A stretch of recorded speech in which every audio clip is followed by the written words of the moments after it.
రేణుకాస్వామి హత్య కేసులో జ్యుడిషియల్ రిమాండర్లో ఉన్న కన్నడ హీరో దర్శన్ జైలులో ఇబ్బందులు పడుతున్నారు.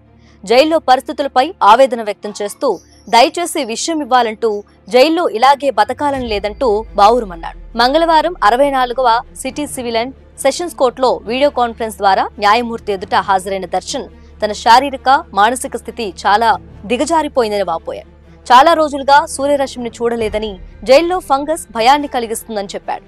వేసుకునే బట్టల నుంచి దుర్వాసన వస్తుందని, ఇలాంటి పరిస్థితుల్లో జీవించడం దుర్భాగ్యంగా మారిందని, దయచేసి నాకు విషయం ఇచ్చి చంపండి అంటూ న్యాయమూర్తి ఎదుట ఆవేదన వ్యక్తం చేశాడు.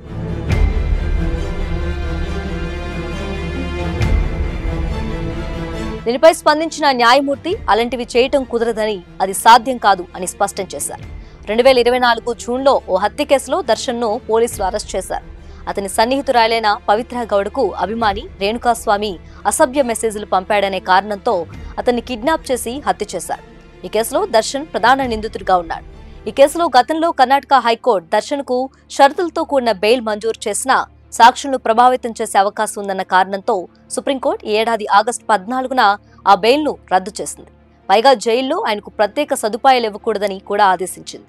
దీంతో ఆయన్ను తిరిగి అరెస్ట్ చేసి జైలుకు తరలించారు.